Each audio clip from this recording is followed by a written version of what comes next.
Assalamualaikum warahmatullahi wabarakatuh. Kasangka ala kasolo alun, solat subuh ala jawab salam kurang kari alun. Assalamualaikum warahmatullahi wabarakatuh.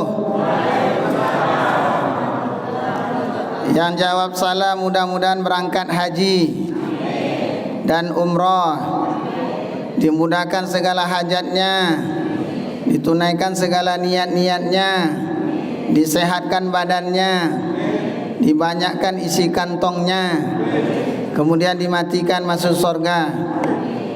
Apa-apa ndak jawab amin kan? Ibu-ibu yang karim. Bismillahirrahmanirrahim. Alhamdulillahirabbil alamin.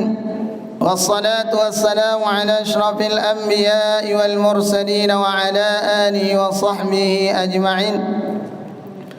أشهد أن لا إله إلا الله وحده لا شريك له، وأشهد أن سيدنا ونبينا محمدا عبده ورسوله صلى الله عليه وسلم، لا نبي بعد. أما بعد، اللهم أخرجنا من ظلمات الوهم وأكرمنا بنور الفهم وافتح علينا بمعرفة العلم وسهل أخلاقنا بالحلم وانشر علينا من خزائن رحمتك.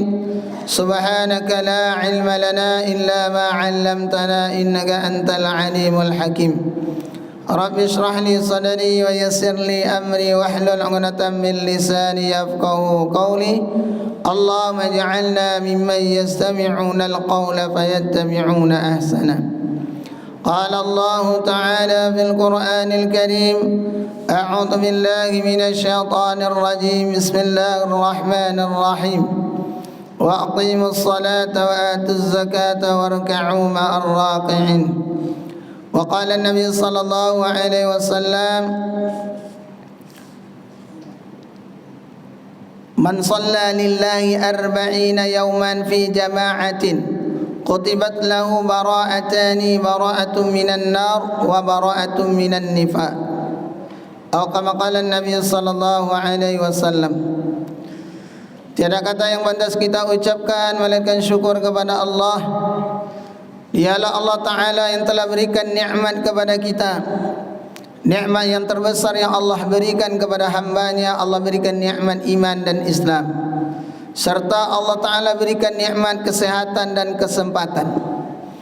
Banyak orang yang ingin datang ke masjid tetapi tidak diberikan kesempatan oleh Allah. Banyak yang sempat tapi badannya tidak sehat. Banyak yang ingin bagaimana seperti kita juga berjamaah, tetapi Allah Ta'ala tidak berikan kekuatan iman. Mendengar azan sudah, dekat dengan masjid dekat, tapi tidak ada kekuatan. Berat langkah kakinya, berat mengayunkan tangannya, berat untuk bangun daripada tempat tidurnya. Padahal ketika siang hari mampu mengangkat daripada 50 kilo bahkan 100 kilo. Kalau pagi ini banyak yang bisa maraton sampai 15 kilo, tapi rumahnya dekat dengan masjid tidak ada kekuatan. Masjid engkau lewati, mall engkau datangi. Ya Bu? Semangat kali nampak. Berselawat kita kepada Nabi Muhammad sallallahu alaihi wasallam dengan melafazkan Allahumma salli ala sayyidina Muhammad wa ala ali sayyidina Muhammad.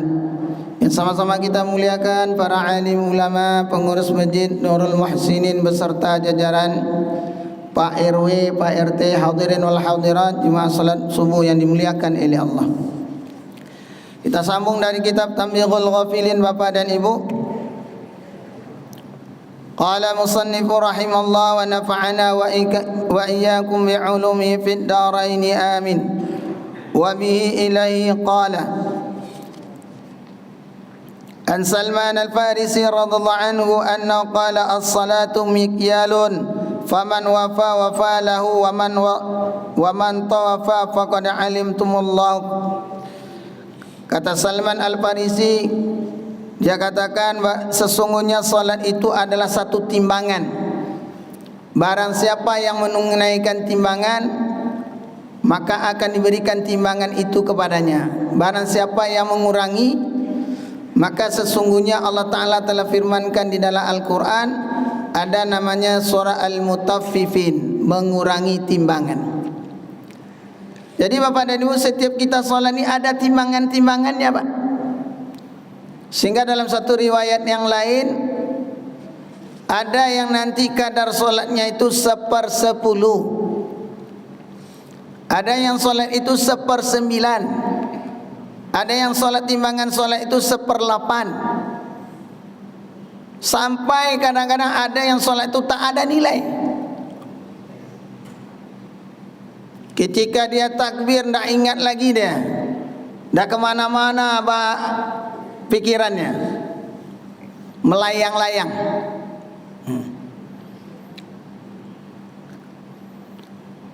Jadi yang tahu kadar kita solat maka kitanya. Maka para alim ulama menyarankan bagaimana kita ketika kita di dalam solat itu Allah berikan nama itmamus solat wal khusu' fiha. Maka tema kita pada pagi hari ini Bapak dan Ibu, itmamus solat wal khusu' fiha, menyempurnakan solat dan kekhusyukan di dalam solat. Yang namanya menyempurnakan, maka betul-betul disiapkan, bukan asal jadi. Ada namanya mengerjakan solat, ada namanya mendirikan solat. Kalau dia mengerjakan solat, waktunya terserah dia saja. Yang kedua, pakaiannya asal jadi. Kadang pakaian tidur bawa juga ke masjid. Iya Bu, kadang-kadang dah banyak bau-baunya. Kemudian berwuduknya juga tidak sempurna. Tetapi kalau satu orang betul-betul dia mengerjakan solat, dia akan menyempurnakan kaifiat solat itu. Pertama, dia akan jaga waktunya. Yang kedua, dia akan jaga kesuciannya. Beristinjanya mulai dia atur. Bagaimana cara beristinja dengan jongkok. Betul-betul dia perhatikan najis itu apakah nanti akan menempel kepada badannya, pakaiannya juga, sehingga akan mengurangi daripada solatnya. Kemudian wuduknya, la salata liman la wudu'a lah, tidak sahlah solat bagi orang yang tidak berwuduk. Dia berwuduk juga Bapak dan Ibu, tapi wuduknya tidak sah. Wuduknya wuduk kucing tuh. Wuduknya begini aja. Padahal yang dikatakan wajah itu adalah tempat tumbuh rambut sampai tumbuh janggut. Ini bagi bapak-bapak, ya Bu. Kemudian lebarnya itu daripada telinga kanan sampai telinga kiri. Ini mesti kena. Kalau belum kena, belum dikatakan basuhan wajib. Apalagi kita bangun tidur. Bangun tidur ini ada taik mata. Kalau cuma diginikan Bapak dan Ibu tidak dapat itu. Mesti diginikan. Kenapa? Karena wudu itu adalah mempengaruhi juga nanti kesempurnaan dalam solat kita dan juga kekhusyukannya. Maka ulama-ulama tasawuf kan ketika mereka berwudu, tatkala air dibasuhkan ke wajahnya, maka dia katakan, ya Allah, berapa banyak noda dan dosa di wajahku, mata yang aku gunakan bukan untuk melihat perkara yang Engkau ridhai, ya Allah.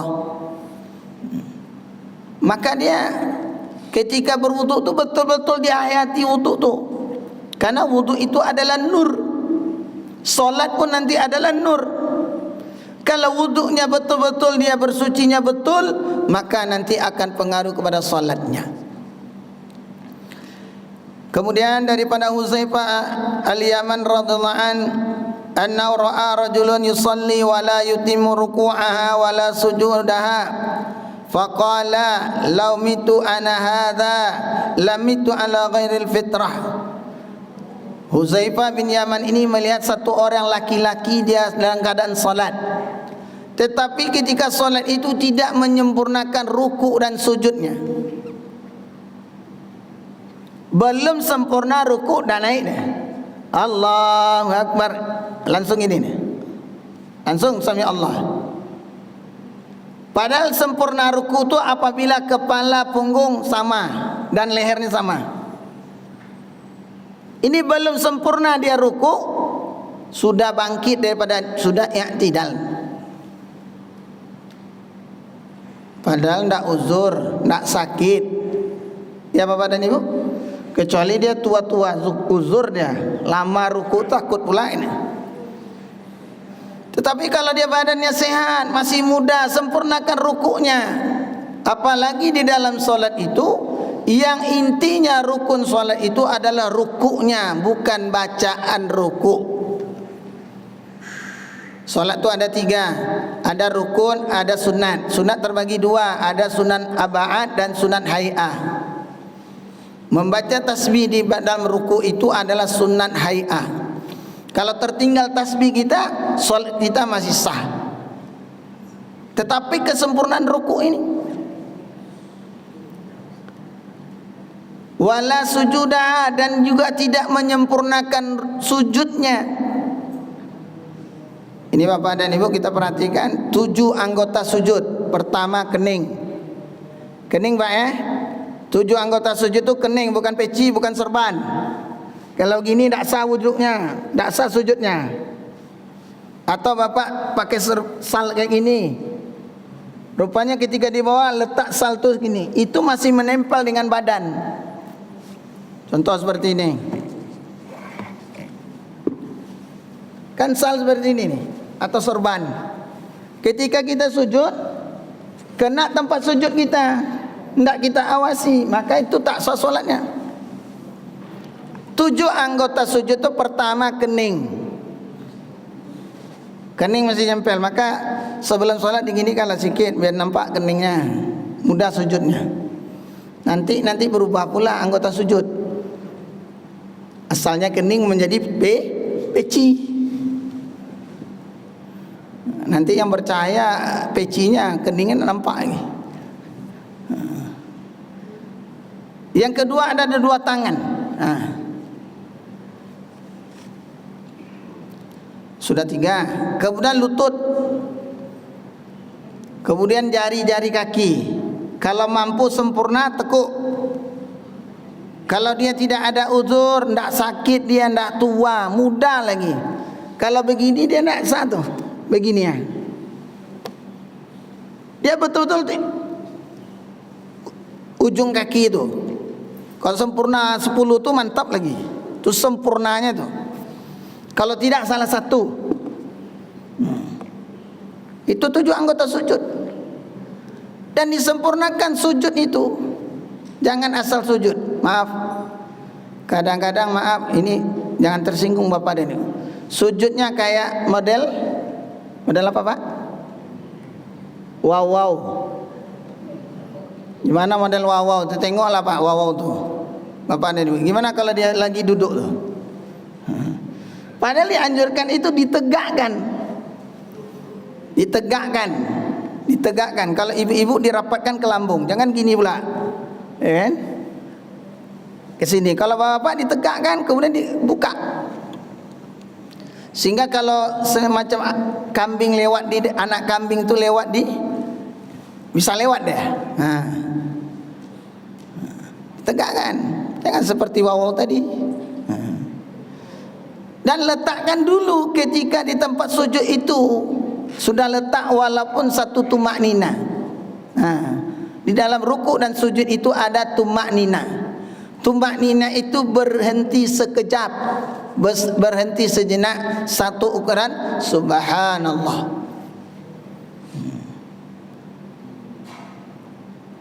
Maka kata Uzaifah bin Yaman kepada laki-laki tadi, sekiranya engkau solat dalam keadaan seperti itu, kalau hendak engkau tunaikan ruku dan sujudmu, solat kau seperti itu, lantas engkau mati, maka engkau mati bukan dalam keadaan fitrah. Tidak ada nilai, sia-sia saja solatmu. Maka kata Uzaifah bin Yaman, kalau kamu mati dalam solat seperti itu, maka engkau mati dalam keadaan selain daripada fitrah dan kebaikan. Maka perhatikan Bapak dan Ibu, solat-solat kita ni Masya Allah, tak apa-apa agak lama sikit, ya kan? Tunaikan rukuk dan sujudnya. Kemudian Nabi SAW sabdakan, ala ukhbirukum bi aswa'in nas. Maka kata Nabi, maukah aku tunjukkan kalian ni orang yang paling buruk, seburuk-buruknya manusia. Seburuk-buruk manusia, kata Nabi, seburuk-buruknya pencuri lagi. Bukan seburuk-buruk manusia, sudah pencuri, kemudian manusia paling buruk lagi. Qalu bala ya Rasulullah. Qala alladhi yasriku min salati. Orang yang pencuri, seburuk-buruk pencuri itu adalah orang yang mencuri di dalam solatnya. Pencuri dah perbuatan tercela. Ini seburuk-buruk pencuri itu adalah orang yang mencuri di dalam solatnya. Kemudian dikatakan, wa kaifa yasriku min salati, bagaimana dia mencuri di dalam solatnya? Maka Nabi SAW sandakan, la yutimmu ruku'aha wa la sujudaha. Dia tidak menyempurnakan rukuknya dan rukuk, sujudnya sujud patuk ayam nama Pak. Belum sempurna lagi dah Pak. Kadang-kadang belum sempurna rukuk dan i'tidal. Allahu Akbar, sami Allah, belum lagi sempurna dia berhenti sejenaknya itu. Sudah i'tidal. Begitu juga ketika sujud, belum sempurna letak keningnya di lantai itu tempat sujud, sudah bangkit. Mudah-mudahan Allah Ta'ala lindungi kita dengan salat seperti ini. Kemudian diriwayatkan juga daripada Ibnu Mas'ud radhiyallahu anhu, man lam ta'muru salatu bil ma'ruf. Kata Abdullah bin Mas'ud radhiyallahu an, barang siapa yang tidak membaguskan solatnya, maksud solatnya tidak menyebabkan dia berbuat kebaikan, semakin solat kok tambah, maaf, perangainya parah, tidak bertambah kebaikan-kebaikan. Aturannya semakin dia solat bertambah kebaikan. Kenapa Bapak dan Ibu? Karena ketika sebelum solat dalam keadaan istinja sudah, dalam keadaan berwuduk sudah, melaksanakan solat dalam keadaan tutup aurat. Ketika di dalam solat dia membaca Al-Quran, berzikir, berdoa, tundukkan pandangan.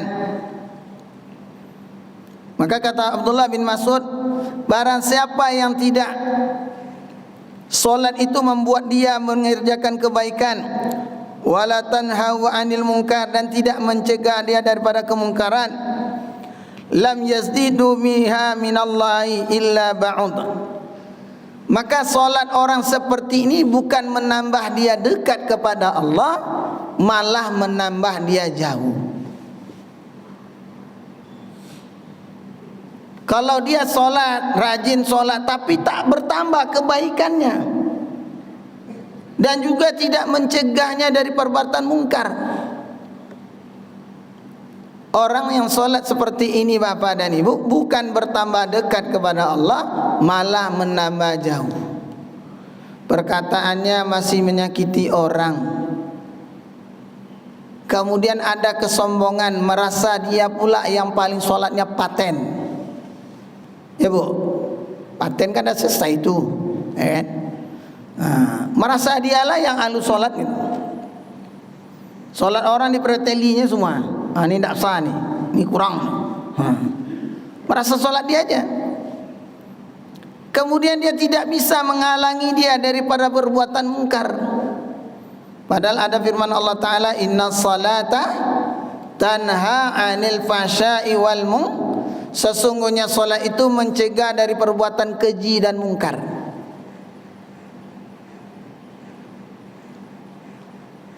Perbuatan keji dan mungkar, maksiat, semua yang dihindarkan oleh Allah asbab dia solat. Maka mesti ada satu sifat di dalam solat itu, namanya Bapak dan Ibu, mesti kita tadabbur dan kita hayati ketika solat kita. Sehingga suatu ketika Sayyidina Ali radhiyallahu an ruya an Ali bin Abi Talib karamallahu wajhahu annahu qala idza hadarta waqtus salah irta'anan faraidu wa taghayyar launuhu. Maka Sayyidina Ali radhiyallahu anhu, bapak dan ibu, ketika datang waktu solat ini, maka tatkala dia mendengar lafaz azan itu, gemetar badannya dan berubah warna kulitnya. Fasuila an dzalika, maka ketika wahai Amirul Mukminin, kenapa? Kami dengar azan juga, tapi tidak ada perasaan seperti itu. Tidak ada obahnya, tidak ada pengaruhnya. Maka dikatakan, tidak tahu kalian nih, ketika datang perintah solat ini adalah waktunya amanah yang telah Allah Ta'ala berikan kepada langit dan bumi. Langit dan bumi tidak sanggup mengikulnya, diberikanlah kepada manusia. Maka manusia disuruh pikul ini amanah, ibadah kepada Allah. Hari ini ada tak perasaan kita Bapak dan Ibu, tatkala datang perintah Allah solat tu, azan aja lah tu, Allahu Akbar, Allahu Akbar, Allahu Akbar, Allahu Akbar. Ada di dalam hati, ya Allah, ini panggilan Engkau telah datang. Asyhadu, aku bersaksi ya Allah, alla ilaha illallah, Engkau adalah Allah Ta'ala, tiada Tuhan yang berhak disembah melainkan Engkau. Wa asyhadu anna Muhammadar Rasul, dan aku bersaksi bahwa Nabi Muhammad adalah utusan Engkau. Ada tak kita mendengarkan itu Bapak ini? Ketika mendengarkan azan, kalau betul-betul kesaksian kita, maka kita akan tinggalkan pekerjaan kita. Kita tinggalkan aktivitas kita, kita tinggalkan apa yang kita geluti, karena penyeru-penyeru Allah sedang memanggil. Dan saya sudah bersaksi dan berikrar, saya ini hamba Allah. Maka dia akan datang ke tempat azan dikumandangkan. Ini perasaan ini akan datang kepada kita kalau betul-betul kita tahu maknanya itu. Allahu Akbar, Allahu Akbar. Allah maha besar, selain Allah adalah kecil. Pekerjaan kecil, sawah ladang kecil, toko kecil, keluarga kecil. Yang maha akbar, maha besar itu adalah Allah. Sekarang Allah panggil kita. Bapak dan Ibu, kalau presiden manggil kita macam mana Pak? Macam mana Pak? Cepat kita, enak. Kita akan siapkan dengan persiapan terbaik. Sekarang yang menciptakan presiden, yang menciptakan alam beserta ini lagi manggil kita. Padahal Allah Ta'ala akan berikan tawaran kebaikan. Hayya 'alas salah, hayya 'alal falah. Dirikan salat, mari salat. Hayya 'alal falah, mari menuju kemenangan. Maka Sayyidina Ali katakan, tak tahu kalian ini kalimat untuk apa ini? Ini adalah amanah yang Allah berikan kepada langit dan bumi. Langit dan bumi tidak bisa memikulnya. Diberikanlah amanah ini kepada manusia. Sehingga ada satu orang tabi'in ini katakan, namanya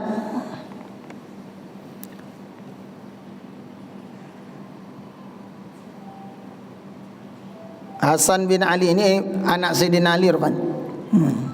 Masih sahabat. Annahu kana idza arada ayatawadda, ketika dia hendak berwudu, taghayyar launuhu, baru mau berwudu sudah berubah wajah, berubah warna kulitnya. Fasuila an dzalika, maka ditanya tentang kenapa bisa berubah warna. Faqala inni uridul qiyam, sesungguhnya aku akan berdiri baina yadil mulkul jabbar, aku akan berdiri di hadapan pemilik segala kerajaan, yaitu Allah Ta'ala. Wa kana idza atal masjid, maka sebelum dia berwudu dia sudah berubah warna wajahnya karena rasa takutnya kepada Allah. Tak tahu kalian nih, aku berdiri di depan siapa ini? Yang manggil aku siapa kata. Sedangkan presiden aja manggil kita persiapannya panjang. Wa kana idza atal masjidah, dan ketika dia telah datang pada pintu masjid, rafa'a ra'sahu, kemudian dia angkat kepalanya, wa yaqulu, kemudian dia katakan, ilahi, wahai Tuhanku, abduka, aku ni adalah hamba engkau, bibabika, di pintu rumahmu, ya Muhsin, wahai zat yang memberikan Muhsin itu berbuat baik. Nurul Muhsinin, nur cahaya orang yang berbuat baik. Muhsinin, orang yang berbuat baik. Berarti bapak dan ibunya dua dapat nih. Satu nur, satu muhsininnya, Nurul Muhsinin, dua dapat. Kemudian apa dia katakan? Wa qad ataka, sesungguh aku telah datang kepada engkau, aku ini yang banyak noda dan dosa. Wa qad umirtu muhsinun, engkau telah perintahkan untuk berbuat baik daripada aku, bahwa aku jangan melampaui batas daripada buat keburukan. Mau solat bapak dan ibu masih ada rasa takut. Bahkan dia katakan, ya Allah, aku ni yang banyak noda dan dosa telah engkau panggil ke pintu rumah engkau, ya Allah. Ada perasaan ini dia sebelum solat bapak ni. Itu sebelum solat. Bagaimana kalau sudah mendirikan solat? Ketika melaksanakan solat itu sudah ada rasa roja, harap-harap. Yang kedua ada rasa takut. Ya Allah, aku hamba-Mu yang banyak noda dan dosa. Aku berharap akan rahmat Engkau ya Allah, dan juga aku takut kepada azab Engkau ya Allah.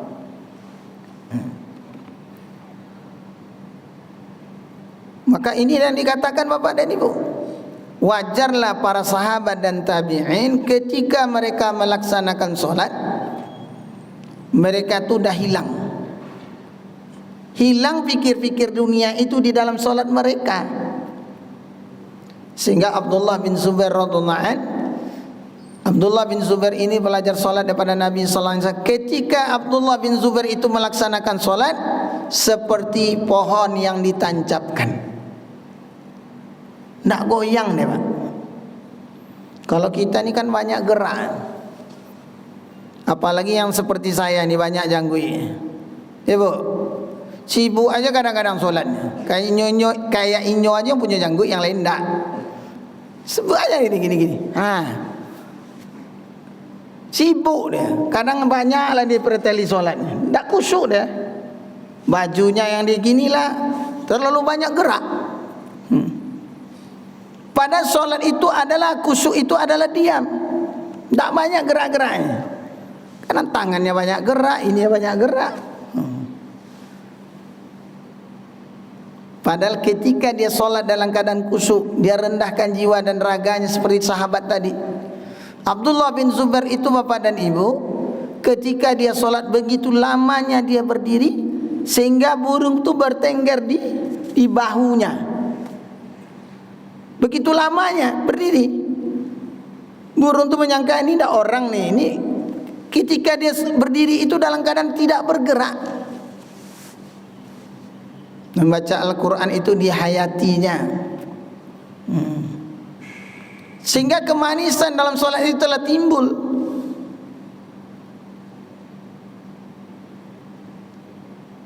Ini yang kita inginkan. Kita inginkan bagaimana semakin lama kita dalam keadaan mengerjakan solat, betul-betul kita sempurnakan solat itu, dan Allah Ta'ala berikan kekhusyukan. Khusyuk ini bapak dan ibu tidak datang serta-merta, Pak. Panjang pengorbanannya. Kadang kita ada usaha khusyuk, sempurna wuduk dari rumah, dan betul-betul kita jaga waktunya.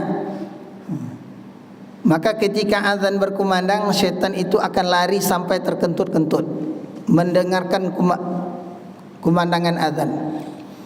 Ketika azan selesai, syaitan ini akan datang lagi. Tatkala iqamah didirikan, maka syaitan lari lagi. Tatkala solat didirikan, syaitan akan datang, maka dia akan masuk ke dalam shaf. Maka kenapa imam katakan rapatkan dan luruskan? Karena syaitan itu akan usaha dia bagaimana orang yang solat itu Udkur kadza wa kadza, ingatlah ini, ingatlah itu. Ya bu, dia lupa kunci tadi di mana. Karena waktu solat dah datang bergegas ke masjid. Rupanya ketika takbir, iyo sinan rupanya mah. Ingat dia. Kadang-kadang barang yang hilang bisa ketemu di dalam solat.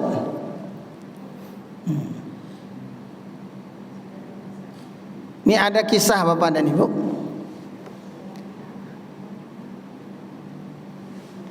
Kisah ini dia pedagang, punya 4 toko, dan pedagang ini rajin solat berjamaah. Maka ketika itu imamnya takbir lah, dia ikut solat berjamaah. Rupanya ketika dalam solatnya mungkin ta'amul deh, ta'amul tu lah melayang-layang deh. Ditengoknya tak kala Allahu Akbar, dah dengar bacaan imam sebentar, kemudian melayang pikirannya. Toko pertama terbayang dia, toko kemudian rakaat kedua terbayang pula toko yang kedua. Ini belum lagi, ini belum. Kemudian toko ketiga begitu juga. Tatkala rakaat ketiga imamnya salam, Assalamualaikum, maka langsung kontan dia, subhanallah gitu. Keras pula subhanallahnya. Maka imam tetap peranjat kan. Berarti ini baru 3 nih, naik lagi. Setelah solat itu bertanyalah Pak Imam nih kepada yang tadi, Pak, keras sekali subhanallah tadi, ada apa tuh? Nah maaf nih Pak Imam, kata, saya punya 4 toko. Jadi ketika solat tuh terbayang ke situ semua pikiran. Jadi ketika Pak Imam tuh salam di rakaat ketiga ini, saya terkejut. Kenapa? Toko saya 4, satu lagi. Ada di antara kita seperti itu Bu? Tidak ada ya. Maka kata Sayyidina Ali, ketika engkau solat betul-betul engkau dalam keadaan menghadap. Maka di dalam fadilah solat itu dikatakan, ketika satu orang dalam keadaan solat betul-betul menghadirkan zahir dan batin. Zahir ni kita apa? Tatkala kita sempurnakan wudunya, isbaghul wudu alal makari, menyempurnakan wudu dalam keadaan kita tidak suka. Terutama subuh ni, ada dingin, kadang hati kita ni berat untuk wudu menyempurnakan, ambil yang rukun-rukun saja. Tapi dia sempurnakan wudunya. Tatkala ketika solat betul-betul sempurnakan juga kesuciannya, badan, pakaian, tempatnya. Ketika dia membaca, ketika solat itu dia baca bacaan-bacaan solat. Tapi jangan mengganggu orang pula Bapak dan Ibu. Kadang-kadang kita mau kusuk Pak, sebelah kita jadi sakit gigi. Aturannya yang dengar telinga dia, bukan telinga kawan. Bismillahirrahmanirrahim, alhamdulillah. Itu telinga kawan tu. Orang tak jadi kusuk dibuatnya. Orang mau solat juga, mau baca juga, rupakan bacaannya besar, walaupun dia baca sir, tapi dia tidak ukuran, tidak dengar. Orang lain yang dengar. Ukuran itu kita dengar. Bacaan yang kita baca ni, maka telinga kita yang dengar. Minimal bacaan rukun dulu, Al-Fatihah.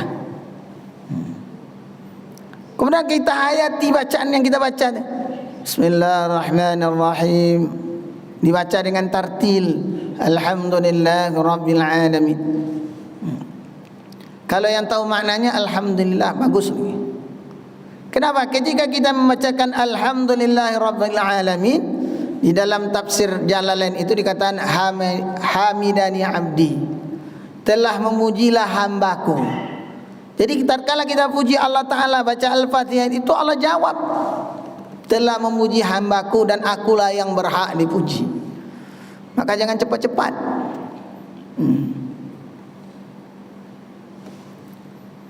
Mudah-mudahan Allah Ta'ala berikan kekuatan kita Bapak dan Ibu untuk memperbaiki salat kita. Kemudian diriwayatkan juga daripada Abidin Ali bin Abil Husain. Abidin ini adalah termasuk Sayyidina Al-Abidin, itu adalah anaknya Sayyidina Ali.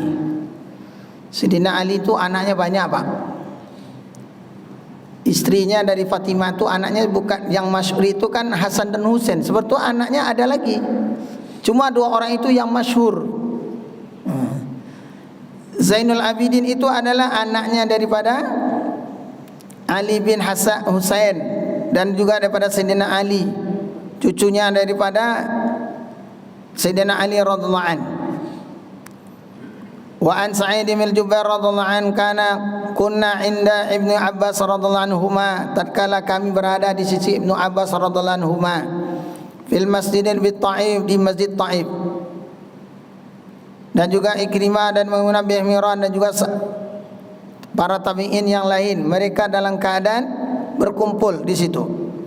Idza sa'adal muadzin, tatkala muadzin telah mengundangkan azan, telah naik untuk mengundangkan azan. Faqala Allahu Akbar, tatkala dia mengucapkan takbir itu Bapak dan Ibu, Allahu Akbar, maka dalam keadaan dia keagungan Allah itu menghujam ke dalam hatinya sehingga menyebabkan dia menangis. Ada tak kita dalam keadaan solat itu kadang-kadang serta merta Bapak dan Ibu, dalam keadaan menangis saja kita, berlinang air mata itu. Ini sahabat Nabi itu tatkala mendengar kalimat takbir itu Allahu Akbar, keagungan Allah itu telah menghujam ke dalam hati sanubarinya sehingga menyebabkan dia rasa takutnya timbul di dalam hatinya, menyebabkan dia rasa takut itu menyebabkan dia menangis. Tak takut juga kalau perkara dunia hilang dari kita, nangis juga, Pak. Tetapi sahabat Nabi itu tatkala mereka dengarkan keagungan Allah, kebesaran Allah, keagungan Allah, kebesaran Allah menghujam ke dalam hatinya, menyebabkan rasa takutnya bertambah sehingga berlinanglah air mata mereka. Ini betul-betul solat yang hakikat, Pak. Dan mendapatkan ini Bapak dan Ibu tidak serta merta. Lagi dan lagi, ulang lagi dan lagi, perbarui lagi dan lagi, tak bisa serta merta. Kenapa kita dianjurkan solat sunat? Latihan untuk menyempurnakan solat itu latih dengan solat-solat sunat, supaya ketika kita melaksanakan solat wajib itu ada kekuatan. Sudah ada latihan di solat-solat sunat, sehingga ketika di dalam solat fardu itu Bapak dan Ibu, betul-betul Allah berikan kenikmatan di dalam solat, sehingga Allah berikan karunia namanya khusyuk. Suatu ketika katakanlah Abu Darda mengatakan, yang paling pertama dicabut dalam dunia itu adalah kekhusyukan di dalam solat.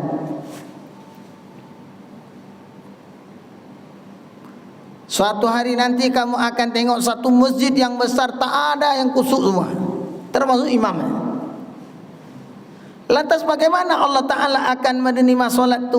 Maka Allah Ta'ala akan tengok softnya ini. Pertama dia tengok softnya, yang kedua berjamaahnya. Jadi Bapak dan Ibu, Allah Ta'ala terima solat kita mungkin bukan karena khusyuk kita juga, tetapi Allah tengok soft dalam berjamaahnya. Maka apapun keadaan yang datang kepada kita, jangan kita tinggalkan solat walaupun tak khusyuk. Khusyuk ini karunia, Pak. Maka ada doa namanya, kita senantiasa berdoa kepada Allah agar Allah Ta'ala berikan kita betul-betul solat, betul-betul minta kepada Allah, karena itu karunia. Tak usah kita, apalagi kita jadi imam nih. Imam ni lebih besar, Pak. Apalagi solat-solat sir, ragu kita, zuhur asar, dibutuh tawajuh nih. Maka itu karunia, karunia daripada Allah. Dan karunia yang Allah berikan kekhusyukan di dalam solat perlu dengan latihan-latihan. Maka kenapa kita disuruh menunggu solat? Maka ketika menunggu solat kita anjurkan perbanyak zikir, membaca baca Al-Quran, perbanyak kita istighfar.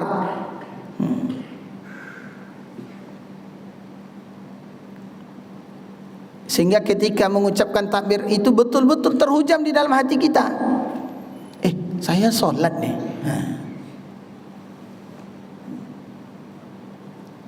Pertama ketika dia takbir tu ingat dia, saya lagi solat nih. Sehingga akan datang rasa sifat ihsan. Ihsan itu ta'budullah ka'annaka tarahu fa illam takun tara fa innahu yarak. Sifat ihsannya ta'budullah, engkau sembahlah Allah ka'annaka seakan-akan engkau melihat Allah. Fa illam takun tarahu fa innahu yarak. Pasti kita tidak akan bisa melihat Allah Ta'ala, dan Allah Ta'ala akan tenang melihat kita. Maka ada 3 sifat di dalam solat. Pertama, merasa dilihat oleh Allah. Yang kedua, merasa dikontrol oleh Allah Ta'ala. Yang ketiga itu merasa diawasi. Kita ni merasa dilihat. Saya solat nih. Ketika terbayang perkara-perkara dunia atau pikiran kita kemana, kita balikkan. Ya Allah, saya ini dalam keadaan solat. Allah mengontrol saya. Allah melihat saya. Allah mengetahui saya. Walaupun tak kusuk dia kemana-mana pikiran, maka dia balikkan lagi. Allah melihat saya, Allah mendengar saya, Allah Ta'ala mengetahui saya. Itu sifat ihsan Bapak.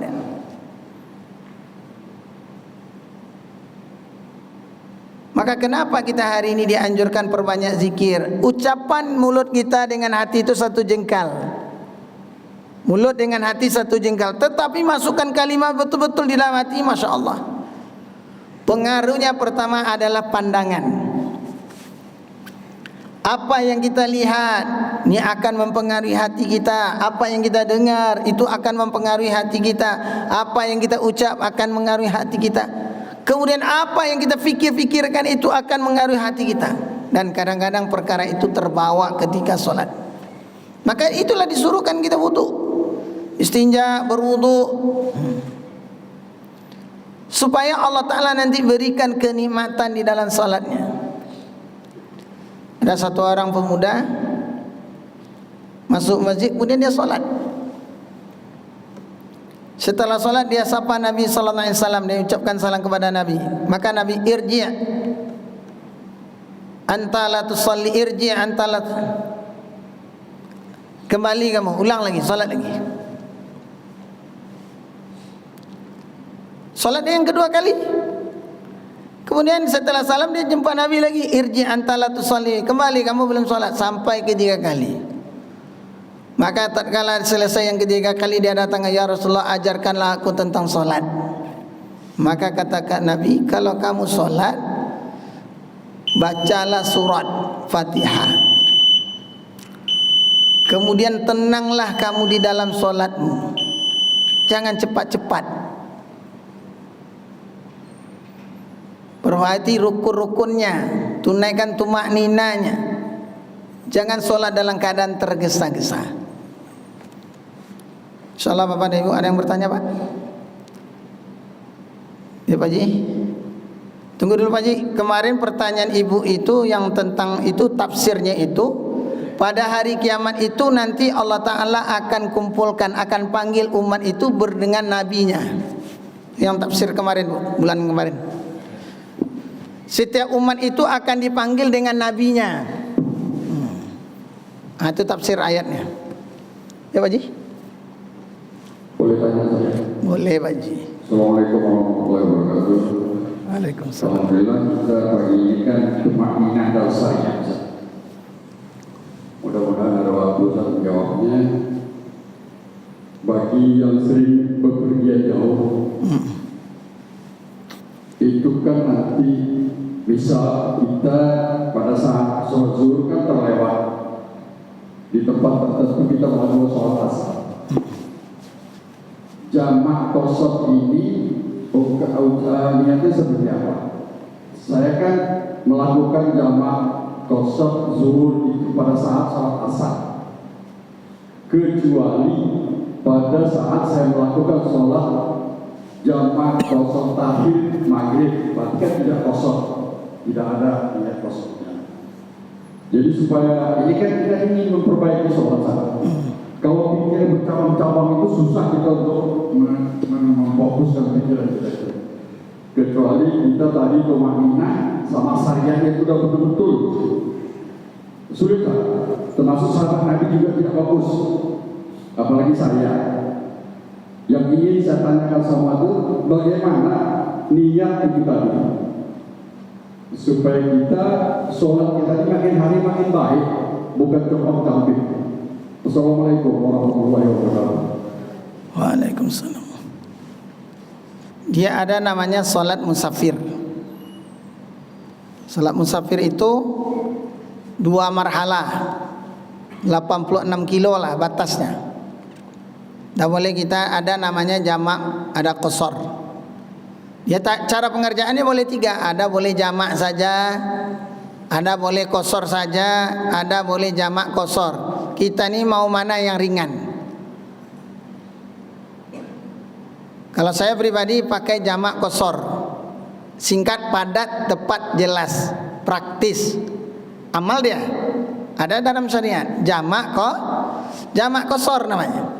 Jamak ini adalah mengumpulkan 2 solat dalam satu waktu. Kalau nanti di waktu zuhur namanya jamak takdim. Solat zuhur itu solat asar itu digabungkan dengan zuhur, dijamak, dikumpul, dikerjakan satu waktu. Usolli fardah zuhri majmu'an bil asri. Sengaja aku solat fardu zuhur digabungkan dengan asar. Kalau kita berjamaah, beritahu sebagai makmum kan kita, makmuman kalau kita berjamaah. Kalau sendiri tidak perlu disebut. Sengaja aku solat fardu zuhur digabungkan dengan asar, dikerjakan waktu zuhur, itu namanya jamak takdim. Tapi kalau kita mau nambahkan nih solatnya 4 nih, ada kafiatnya, boleh juga qasar. Sengaja aku solat fardu zuhur digabungkan dengan asar beserta qasar. Namanya qasar itu adalah pendek, ringkas. Solat 4 dikerjakan menjadi 2. Zuhur 2, asar 2. Tak boleh digabung sekali 4. Solat zuhurnya 2, setelah 2 salam. Kemudian dirikan lagi solat asar, tunaikan 2 lagi. Itu namanya jamak qasar. Kalau kita buat qasar saja berarti 2. Saya nak mau jamak zuhur, dia berhenti 2. Sholli pada zuhri qasran 2. Jadi ada cara 3 pengerjaannya. Tapi saya kalau anjurkan kepada kita, kalau perjalanan jauh, bagus buat jamak qasar. Jamak yang qasar itu bolehnya Bapak dan Ibu sholat yang 4. Jangan diqasar pula maghrib. Ini kejadian nyata ini. Saya ke Jakarta, jumpa kawan.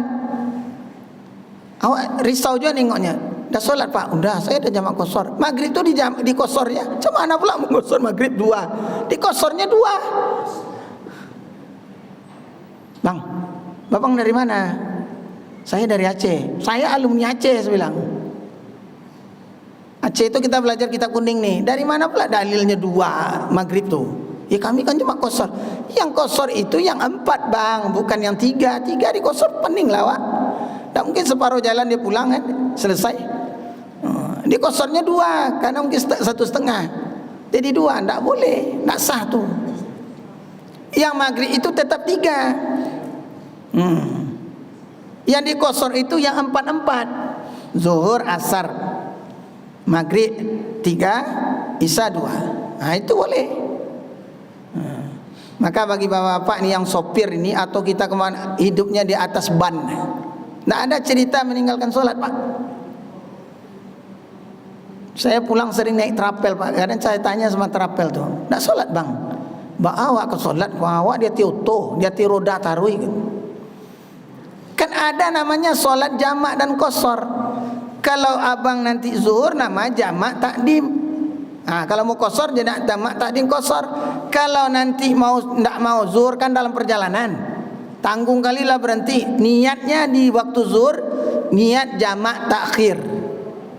Saya niat solat nanti waktu asar, tapi ketika waktu zuhur dah niat dalam hati, saya niat jamak takhir. Diniatkan, jangan sampai tak niat. Kalau tak niat nanti itu meninggalkan solat. Kalau kita tidak ada niat jamak takhir ketika di waktu zuhur itu, maka nanti solatnya itu qadha namanya. Misalnya kita dalam perjalanan nih, tanggung berhenti, asar aja lah berhenti nanti. Itu namanya jamak takhir.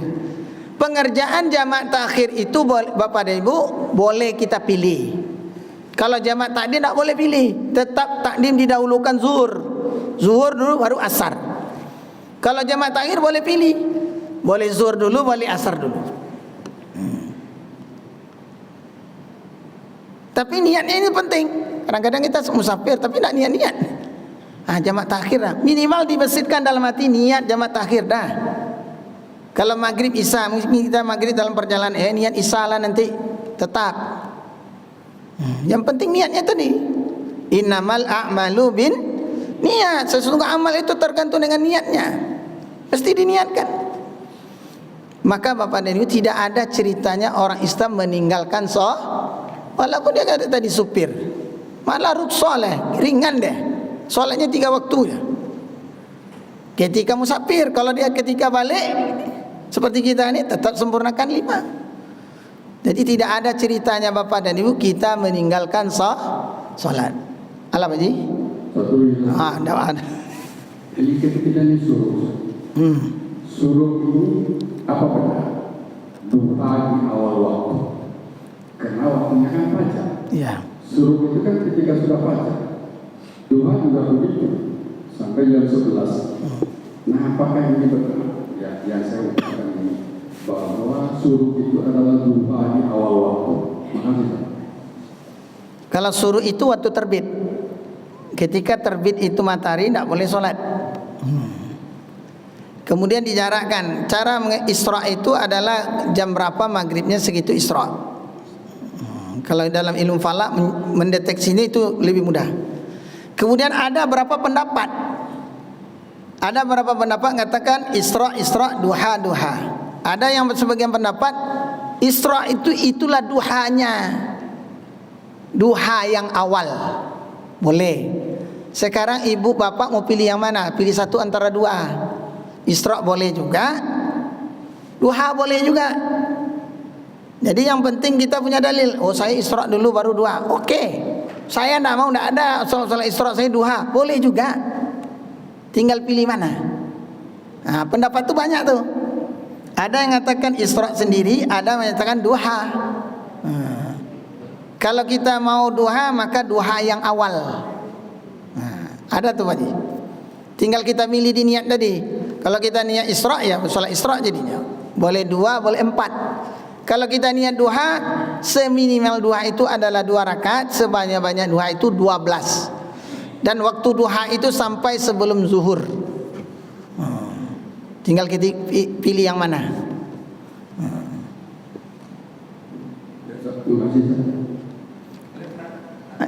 Ya Pak Ji?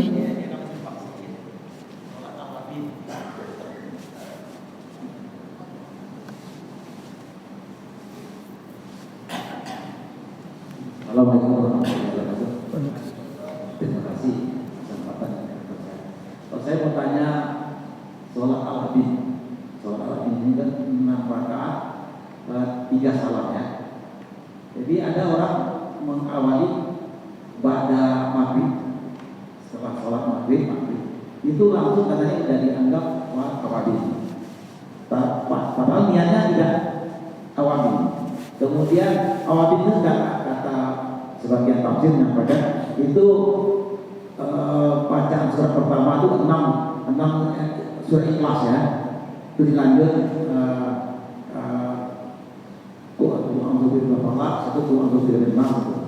setelah itu surat biasa surat biasa. Jadi gini Pak, apakah bagian yang awal yang gua itu sudah dihitung awal itu? Terima kasih. Salat-salat sunat ini banyak Bapak dan Ibu. Yang warid itu adalah qabliyah ba'diyah, itu afdal.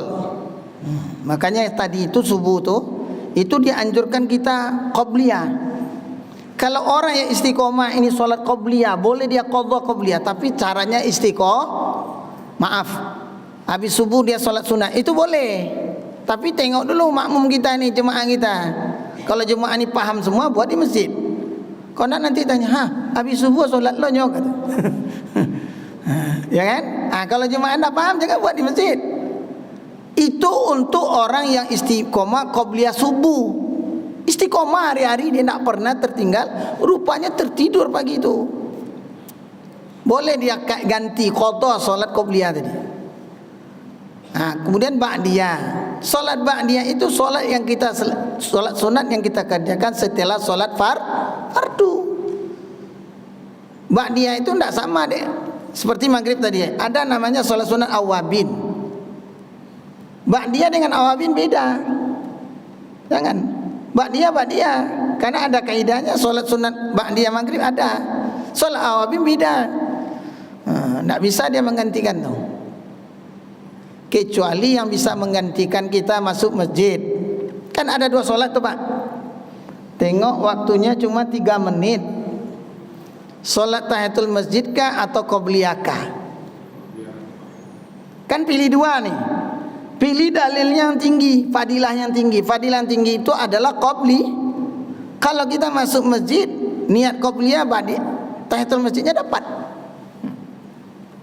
Itu ambil yang tinggi dulu. Kalau yang tadi itu persinya beda, satu ba'diyah, satu awabin. Ini beda nih, solat sunatnya beda. Jadi kalau yang bagus, yang afdal itu tetap dia tunaikan ba'diyah maghrib, kemudian awabin. Dan awabin itu mu'alat dia bagus. 2 rakaat, langsung tambah 2 rakaat, langsung tambah 2 rakaat. Jangan nanti mota pula dia dulu baru 2 rakaat. Dia berlanjut dia. 2 rakaat, selesai salam 2 rakaat lagi, selesai salam 2 rakaat lagi. Kalau tadi itu ada pengecualian, masuk masjid ada qobliyah, ada tahiyatul masjid, sama-sama 2 sunat solat juga. Masuk masjid dianjurkan kita tahiyatul masjid, sementara waktu di situ mepet. Ambil yang qobliyahnya. Salam Haji. Ada Bu? Kalontong oleh? Yang benar hanya datang daripada Allah Ta'ala, yang keliru dari kemudian saya, supaya majelis kita dirahmati oleh Allah. Kita tutup dengan doa kafaratul majelis. Subhanakallahumma wa bihamdika asyhadu an la ilaha illa anta astaghfiruka wa atubu ilaik. Assalamualaikum warahmatullahi wabarakatuh.